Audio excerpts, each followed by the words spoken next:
Washington.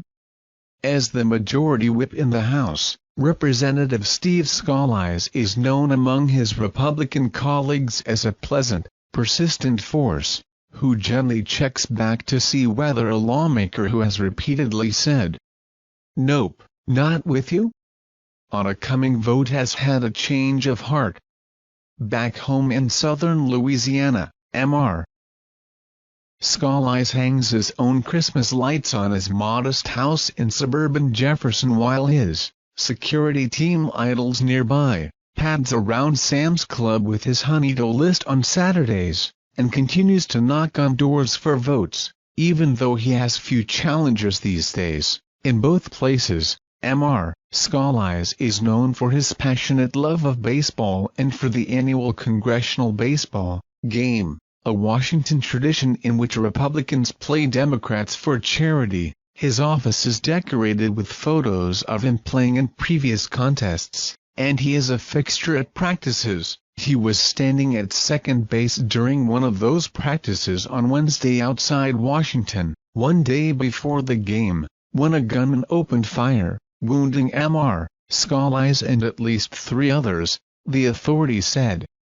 Witnesses said Mr. Scalise was shot in the hip and fell to the ground, then crawled toward outfield grass as more shots rang out. Continued reading the main story-related coverage. Steve Scalise gets lift from fellow Southerners to win election as Majority Whip. June 19, 2014. Representative Steve Scalise of Louisiana acknowledges addressing racist group in 2002. December 29, 2014. House passes measure to repeal and replace the Affordable Care Act. May 4, 2017. Allies say willingness to talk to anyone, nearly his undoing, defined Scalise. January 4, 2015. Mr. Scalise was taken to MedStar Washington Hospital Center, where he had surgery and was in critical condition, his aide said.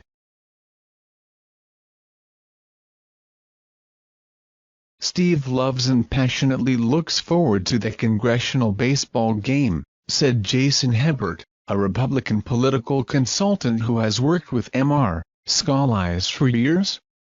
When he ran for whip after his election, he gave everyone on his team a Marucci baseball bat, which is made in Louisiana. He has a real love for baseball. This was a real big source of pride and enjoyment for him. Mr. Scalise, 51, has been a fixture in Louisiana Republican politics. He served in the Louisiana state legislature, where he played baseball in state house and senate matchups, and was known for pressing hard on legislation that included many conservative bills and a measure to better position the state as a film destination. The state capital was where he mastered the art of the personal relationship. State Senator Norb R.T. Chabert recalled being in Baton Rouge a few weeks ago during a grueling legislative session when he got a text from Mr. Scalise, who had just dined at a restaurant owned by Mr. Chabert's niece and sent him a photo of her. He said he had a great meal at Dominique's and wish you were here. Mr. Chabert recalled. That's the kind of guy Steve is. Mr. Scalise won a special election in 2008 to fill the House seat of Bobby Jindal, who had been elected governor.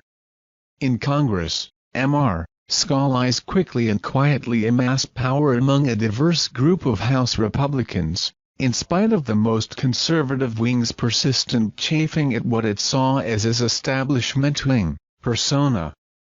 At the end of 2012, he was elected chairman of the Republican Study Committee, a large group of conservative House Republicans who are generally viewed as more favorable to House leaders than the far smaller House Freedom Caucus. Mr. Scalise used the position as a springboard to become whip, the No. 3 position in the House.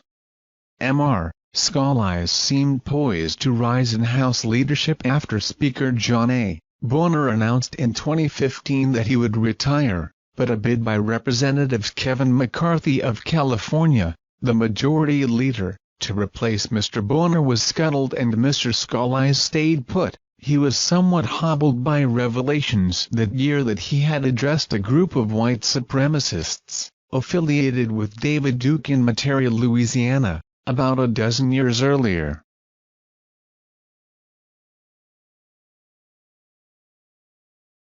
Mr. Scalise, who represents one of the most dependably Republican districts in Louisiana, was a reliable critic of President Barack Obama and largely a strong supporter of President Trump, who once recorded a birthday message for one of the congressman's children. In the 2016 election, Mr. Scalise cruised to victory with 75% of the vote in a field of 7 candidates. He has been an aggressive voice for the gas and oil industry, typical of a politician of either party from a state, and for sportsmen and small business owners. His crusade against the Obama-era Dodd-Frank bank regulations endeared him to many in the district, like Kellen Piku, whose family owns Mr. Ronnie's famous hot donuts in Houma. "This is one of the reasons I was following him," Mr. Piku said.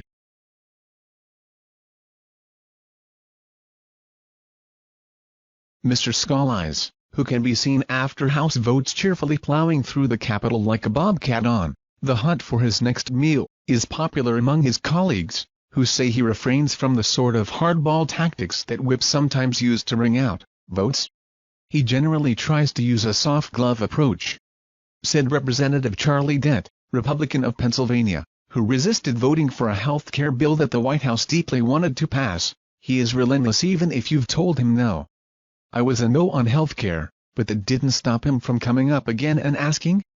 Mr. Scalise, who is married with 2 children, is big on telling stories and jokes, and he has been known to don a waiter's jacket and show up at the tables of friends and associates, if he learns they are dining in the same restaurant. With much turnover in the Louisiana congressional delegation in recent years, and with a Democratic governor at the helm, Mr. Scalise is widely viewed as his party's biggest elected star in the state, and a rainmaker for other lawmakers.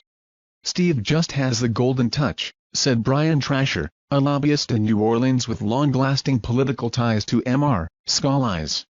He campaigned for Mr. Scalise as a student at Louisiana State University, Mr. Scalise's alma mater, when he first ran for the State House in 1995, "I think just because he may be the longest-serving Republican elected official in the state, he is definitely the most powerful Republican in the state right now." Mr. Trasher added. "When he became whip we would joke, 'Oh Stephen, you're a big shot now. You've got bodyguards.' Well, and thank Jesus Christ he had those now.